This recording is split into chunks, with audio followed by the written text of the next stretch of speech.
नमस्ते to all my dear students. मैं नरेंद्र सिंह एक बार फिर आप सभी का एंटीवाइट्स यूट्यूब चैनल पर स्वागत करता हूं।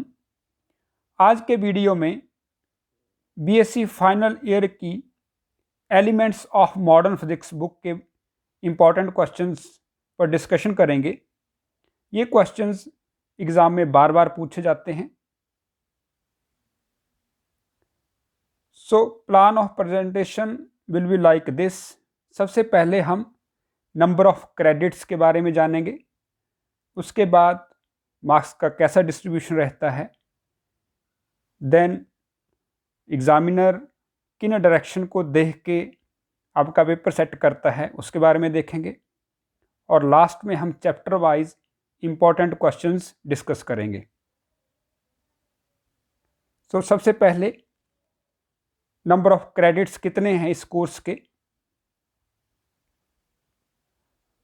अगर हम थ्योरी और सीसीए में कंटिन्यूस कॉम्प्रिहेंसिव असेसमेंट, जिसको हम इंटरनल असेसमेंट भी बोलते हैं, तो अगर हम थ्योरी और सीसीए को पास करते हैं तो हम 4 क्रेडिट अर्न करेंगे, और अगर प्रैक्टिकल में ही पास हो जाते हैं तो 2 क्रेडिट्स उसके आएंगे।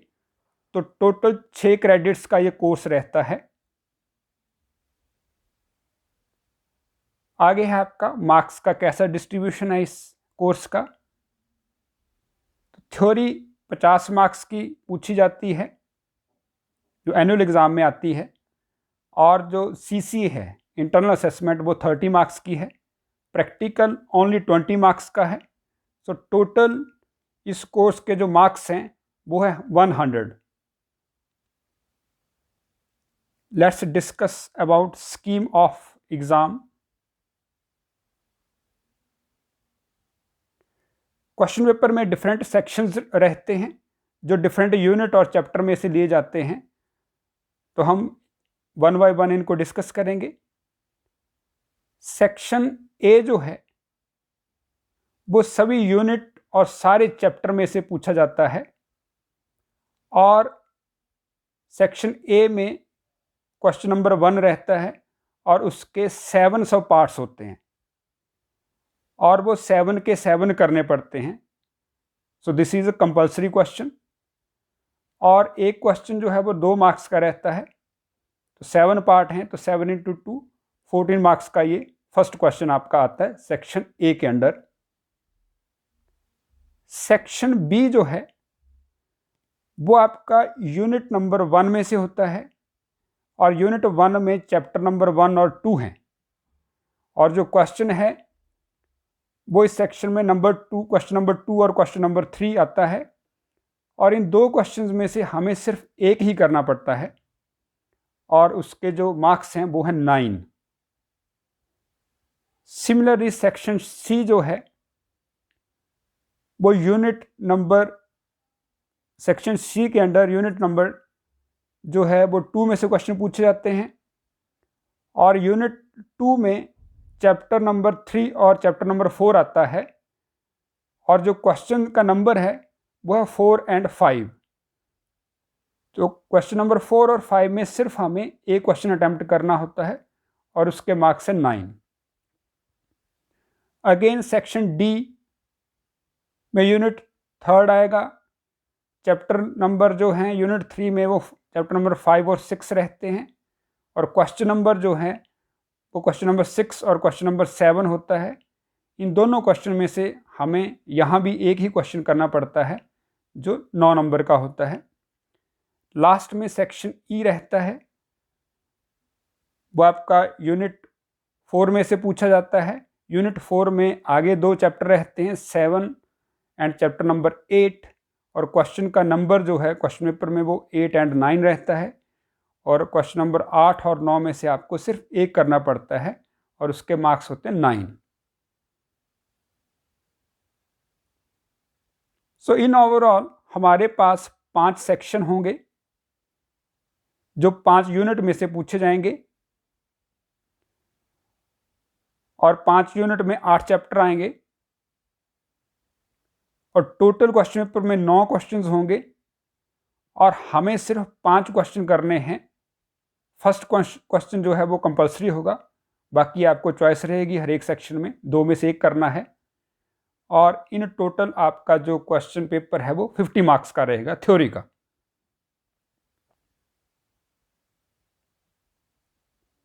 तो देखते हैं यूनिट नंबर 1 में कौन सा चैप्टर आता है और उसके कौन से इंपॉर्टेंट क्वेश्चन हैं। तो चैप्टर नंबर 1 है जिसका टाइटल है origin of quantum mechanics. Let's see it's important questions. This is important question. Question number 1, what is quantum mechanics? How does quantum mechanics differ from classical mechanics? 3-4 difference है classical और quantum mechanics में जो हमें लिखने पड़ेंगे, और quantum mechanics की थोड़ी सी हिस्ट्री बतानी पड़ेगी इस क्वेश्चन में। क्वेश्चन नंबर 2 है state laws of photoelectric emission. Statement देनी है हमने, 5 और 6 लॉज हैं। How can these laws be interpreted using Einstein's photoelectric equation? हमें आइंस्टीन की फोटो इलेक्ट्रिक इक्वेशन ड्राइव करनी है और वहाँ से ये जो फोटो इलेक्ट्रिक लॉज हैं उस इक्वेशन में से इनको डिस्कस करना है। Question number 3 is what is Compton effect? How it differs from photoelectric effect? दोनों में डिफरेंस बताना है। Derive an expression for Compton shift. Why Compton shift is not observe with visible and ultraviolet light? ये question बार बार पूछा जाता है। 4th question is show that photon can not transfer whole of its energy to the electron in Compton effect. Question number 5 है how does D Broglie's hypothesis led to wave particle duality?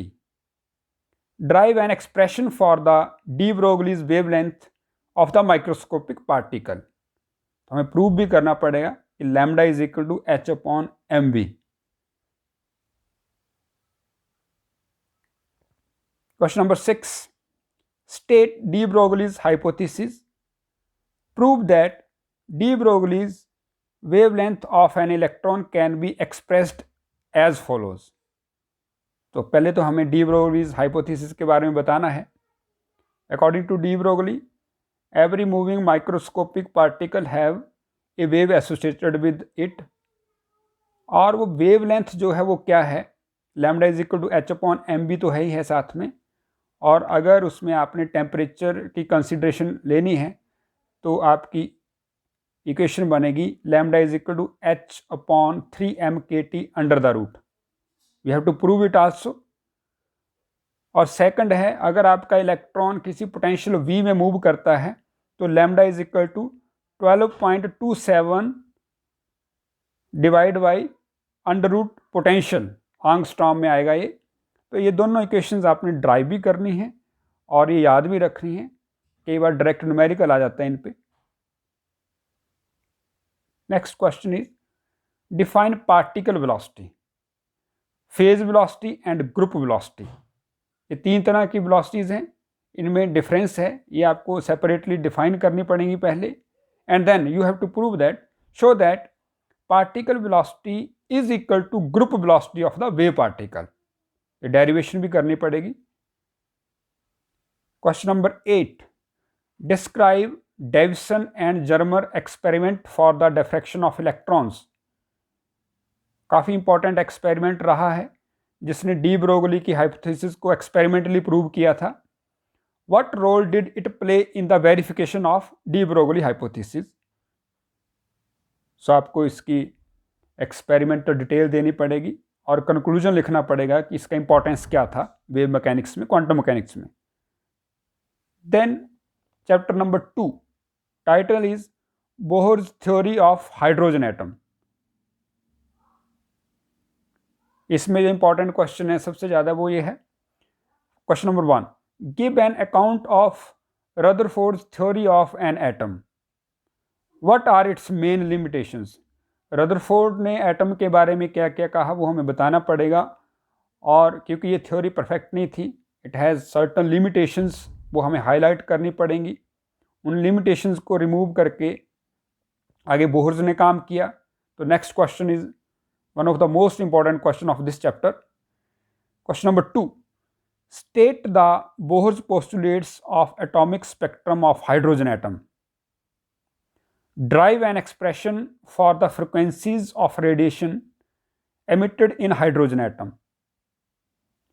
Hence, explain the existence of various spectral series resulted due to transitions of single electron of the hydrogen atom. तो hydrogen atom में सिर्फ एक electron होता है, लेकिन उसमें different तरह की सीरीज हम ऑब्जर्व करते हैं एक्सपेरिमेंटली। तो उसको थ्योरेटिकली जो एक्सप्लेन किया था बोहर्स ने किया था first time by taking the example of hydrogen atom. This is very important in quantum mechanics. इसी को बेस मान के आगे स्पेक्ट्रम जो है वो डिस्क्राइब किए थे with little modifications. Question number 3 is also important question. State the Bohr's correspondence principle. What is its significance?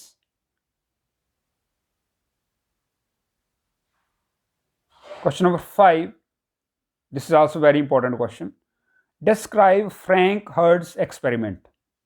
What does it demonstrate? What was its significance? What were its main results? They are important. Next question is, how does Bohr's quantum condition agree with de Broglie hypothesis? इस question में हमने ये prove करना है इस answer में कि Bohr's की जो क्वांटम थ्योरी है और डी ब्रोगली की जो वेव मैकेनिक्स है, they are not contradictory but in agreement with each other. Next question is, write short notes on the following topics. First is impact parameter, second is distance of closest approach, third is ionization potential, and fourth is excitation potential. So ionization means removal of the electron from atom, or excitation mean to excite the electron from one orbit to another orbit, not removal of the electron from the orbits, but just transition from one orbit to another orbit. Then unit second unit में आपका chapter number 3 होगा और जो उसका title है that is uncertainty principle and its applications. पूरा chapter इसी पे बेस्ड है। देखते हैं इसके इंपॉर्टेंट क्वेश्चन। तो फर्स्ट क्वेश्चन जो है that is state and explain Heisenberg's uncertainty principle. पूरा चैप्टर ही इस पे है। Why is it important for microscopic particles but not significant in practical life? Question number 2, derive Heisenberg's uncertainty principle and give its two main illustrations. Question number 3, what is meant by position momentum uncertainty principle? Del x is into del p equal to greater than h cross. We have to prove it. How does uncertainty principle prove the non-existence of electrons in nucleus? हम nuclear physics में भी इसको करते हैं neutron proton theory में by taking wave mechanical considerations. Same आपने यहाँ पे करना है। आपने प्रूव करना है कि जो इलेक्ट्रॉन हैं वो न्यूक्लियस के अंदर नहीं रहते हैं by using this theory. Question number 4, explain uncertainty principle. Again we have to explain Heisenberg's uncertainty principle, and using this principle calculate the binding energy of an electron in hydrogen atom. तो हमें prove करना पड़ेगा कि binding energy electron की कितनी रहती है hydrogen atom के अंदर, -13.6 इलेक्ट्रॉन वोल्ट रहती है। तो हमें ये एनर्जी की वैल्यू निकालनी है by using uncertainty principle. Question number 5, explain uncertainty principle. Again, using this principle derive an expression for the minimum energy of harmonic oscillator. Harmonic oscillator की 0 पॉइंट एनर्जी भी हम इस प्रिंसिपल को यूज करके निकाल सकते हैं. Then chapter number 4, Schrodinger theory of quantum mechanics. तो इसका इंपॉर्टेंट क्वेश्चन जो है, पहला क्वेश्चन वो ये है, what is wave function? Describe its physical significance by Born interpretation. What are the conditions that a wave function must obey? This question is very important.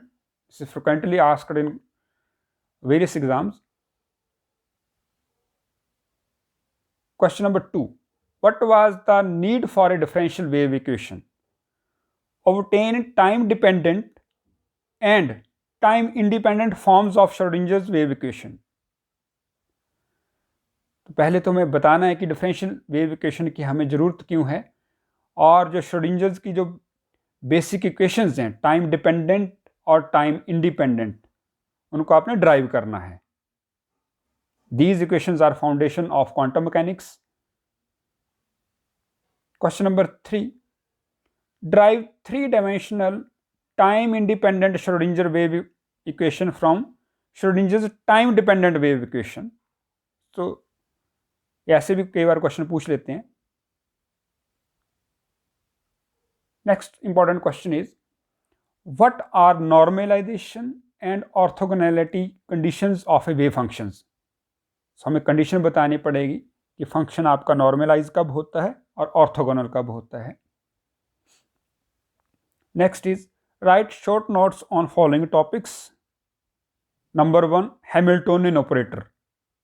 बताना पड़ेगा कि हैमिल्टोनियन ऑपरेटर क्या है mathematically and what does it signify. तो Hamiltonian operator basically क्या देता है? Total energy of the system. Next is linear momentum operator, P cap. Then energy operator, E cap. Then degeneracy. What is degeneracy? We have to explain this. Expectation value for momentum, expectation value for position, energy and momentum also. Then parity. Parity हमने nuclear physics में भी discuss किया है. It gives the nature of wave function under space inversion. Then unit number 3. Unit 3 में chapter 5 आता है और 6 आएगा. तो चैप्टर 5 पहले करते हैं. इसका टाइटल है simple solutions of Schrodinger equation. तो 4 में आपने श्रोडिंगर इक्वेशन ड्राइव की है और अब इसके सॉल्यूशंस देखेंगे, डिफरेंट प्रॉब्लम पे अप्लाई करेंगे. तो इसमें सबसे इंपॉर्टेंट जो है that is how will you define eigen function and eigen value. आपको पता होना चाहिए कि आइगन फंक्शन क्या है और आइगन वैल्यू क्या है. तो श्रोडिंगर इक्वेशन को जब आप सॉल्व करते हैं तो जो मीनिंगफुल आपके सॉल्यूशन आते हैं उनको हम आइगन फंक्शन बोलते हैं, और जो एनर्जी होती है corresponding that is eigen energy value. Analyst the main properties of eigen functions. तो आइगन फंक्शन बनने के लिए कुछ एक कंडीशंस हैं जो वेव फंक्शन को फुलफिल करनी पड़ती हैं. जैसे उसको कंटिन्यूस होना चाहिए, सिंगल वैल्यूड होना चाहिए, फाइनाइट होना चाहिए. अगर x आपका इन्फिनिटी की तरफ जाता है तो आपका वेव फंक्शन 0 की तरफ जाना चाहिए. तो these are main properties which a wave function have to satisfy to become an eigenfunction. Question number 2. Write Schrodinger's equation for a particle in one-dimensional infinite potential well. इस चैप्टर का सबसे important question है. One-dimensional infinite potential well. Derive expressions for energy eigenvalues and eigenfunctions. तो जब इसकी derivation करेंगे, किसी particle को एक बॉक्स के अंदर, वन डायमेंशनल बॉक्स के अंदर लेंगे और उस पर श्रोडिंगर इक्वेशन हम अप्लाई करेंगे, फिर उसको सॉल्व करेंगे सेकंड ऑर्डर डिफरेंशियल इक्वेशन को, फिर वहाँ से साई आएगा, फिर वहाँ से हम एनर्जी वैल्यूज़ निकालेंगे. तो वहाँ से हम ये कंक्लूजन ड्राइव करते हैं कि जो एनर्जी है पार्टिकल के inside one dimensional well that is quantized, E is equal to pi square h square n square upon 2ml square. तो n square is a quantum number, और वहीं से हम वेव फंक्शन निकाल लेते हैं. It's very important question for derivation and for numericals also. Next, consider a particle incident on a potential step of height V0 with energy less than V0. तो जो particle है उसकी एनर्जी जो है वो पोटेंशियल हाइट से कम है। ऐसी प्रॉब्लम पे हम श्रोडिंगर इक्वेशन अप्लाई करेंगे, उनके सॉल्यूशंस निकालेंगे और वहां से हम कैलकुलेट करेंगे reflection coefficient and what is penetration depth. Next question is, इसे उल्टा क्वेश्चन है ये थोड़ा। अब पार्टिकल के पास जो एनर्जी है that is greater than potential height, उस केस में आपकी सिचुएशन चेंज हो जाती है। पार्टिकल कैसे बिहेव करता है उसको हम देखेंगे, श्रोडिंगर इक्वेशन अप्लाई करेंगे, सॉल्यूशन देखेंगे। Then we have to calculate coefficient of reflection and transmission of that particle and then we have to prove that sum of reflection coefficient and transmission coefficient comes out to be 1. ये prove करना पड़ेगा। Next important question is very important question of this chapter, the most important even, what is tunneling effect. अब जो particle है उसके पास height ही नहीं है, but उस जो पोटेंशियल बैरियर की जो एक फाइनाइट विड्थ भी है, तो उसको क्रॉस करना है, तो वो उसको क्रॉस नहीं करता है, बेसिकली उसमें से वो टनलिंग करता है। This is very important effect. What is tunneling effect? Derive an expression for the transmission coefficient of a particle through a rectangular potential barrier when energy of particle is less than potential height. Discuss the applications of this effect. तो nuclear physics में हम पढ़ते हैं alpha D के, इसकी direct application है। तो alpha D के की जो एक्सपेरिमेंटल ऑब्जर्वेशन थी उसको हम क्लासिकल मैकेनिक्स से डिस्कस नहीं, क्लासिकल मैकेनिक्स से हम एक्सप्लेन नहीं कर पाते थे। उसके लिए हम ये आपकी क्वांटम मैकेनिक्स यूज़ करते हैं और ये टनलिंग इफेक्ट उसी पे अप्लाई करते हैं, जिससे कि वो आपका अल्फा पार्टिकल कम एनर्जी होते हुए भी आपके बैरियर को जो जिसकी हाइट ज़्यादा है उसको क्रॉस करके बाहर आता है। उसमें हम डिटेल में गैमो थ्योरी में करते हैं। Next important question, second most important question of this chapter. First is tunneling effect and second most important is what is harmonic oscillator. We have to define it and we have to derive expressions for energy levels and normalized wave functions for the harmonic oscillator. हमने इसमें भी quantum mechanics use करेंगे, तो वहाँ से हमारे जो result हैं वो क्लासिकल मैकेनिक्स से डिफर करते हैं और क्वांटम मैकेनिक्स और जो एक्सपेरिमेंट रिजल्ट्स हैं they agree with each other. So we have to prove these things. Yes. Question number 6. What is 0 point energy?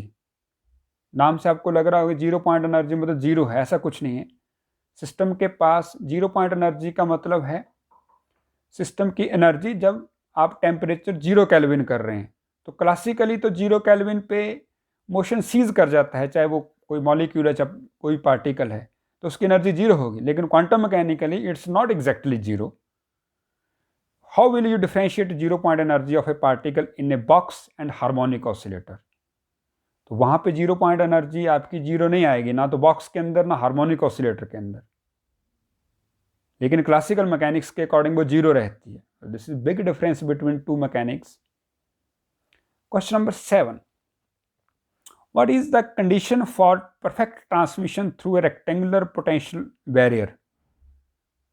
तो T इज इक्वल टू 1 करेंगे, वहां से परफेक्ट ट्रांसमिशन की कंडीशन निकाल लेंगे हम। देन चैप्टर नंबर 6, टाइटल है general properties of nucleus. Next जो आपका वो न्यूक्लियर फिजिक्स में भी आप न्यूक्लियर एंड पार्टिकल फिजिक्स में सारे का सारा आप कवर कर लेते हैं वैसे उसको।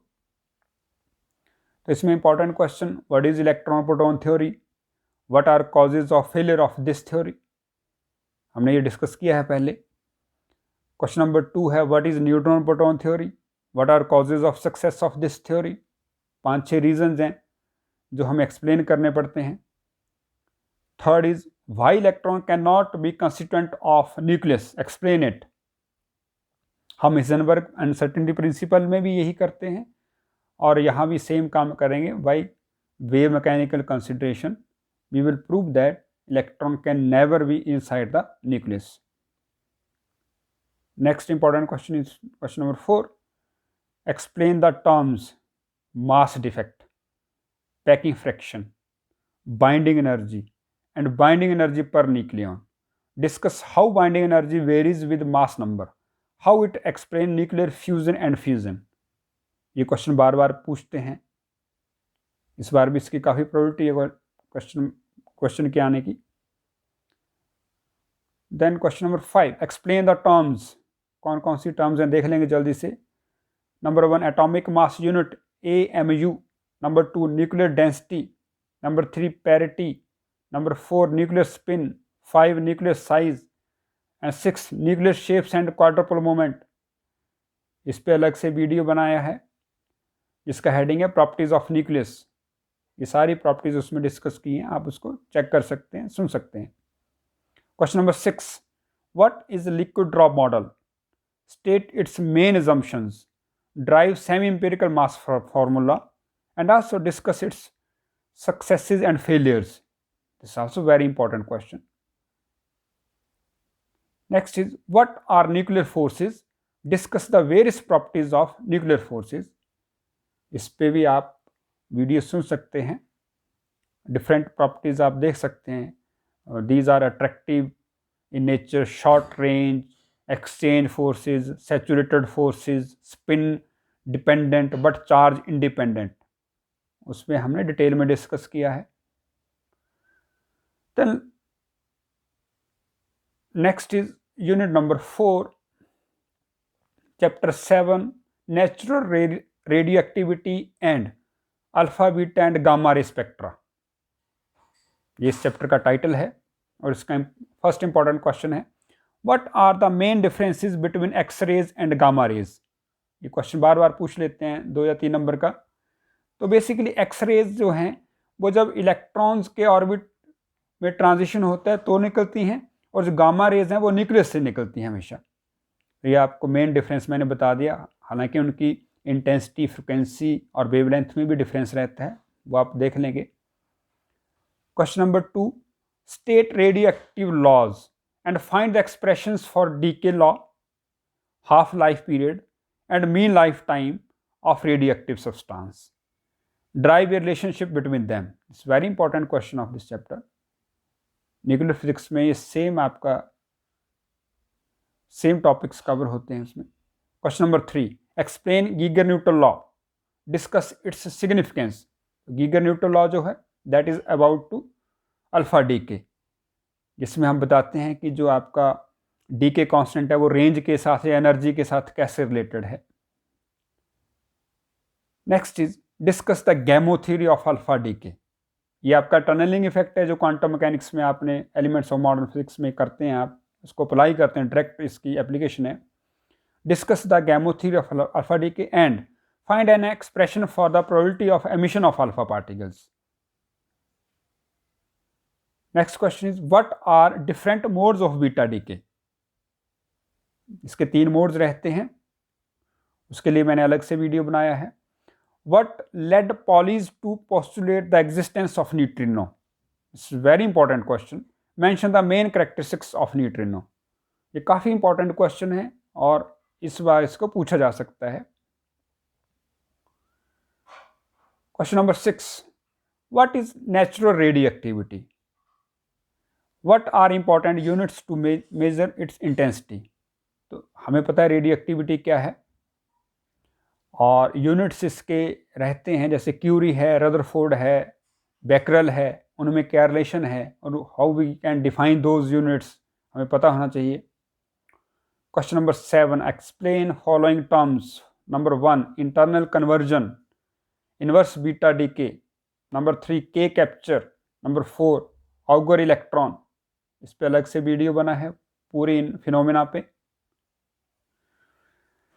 Chapter number 8, last chapter, fusion and fusion.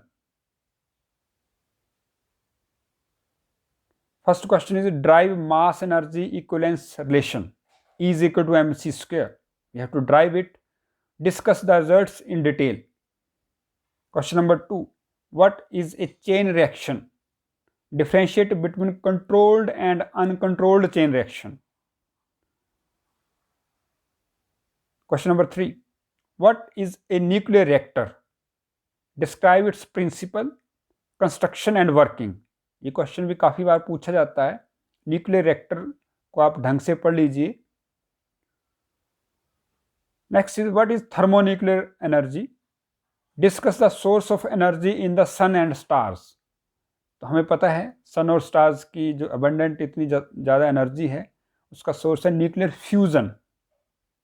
वो पूरी प्रोसेस वो साइकिल बताना पड़ेगा कि कैसे फ्यूज़ होते हैं लाइटर न्यूक्लियाई आपके हैवी न्यूक्लियाई में और कैसे वहाँ से एनर्जी स्टेप बाय स्टेप निकलती है. You have to explain all these things.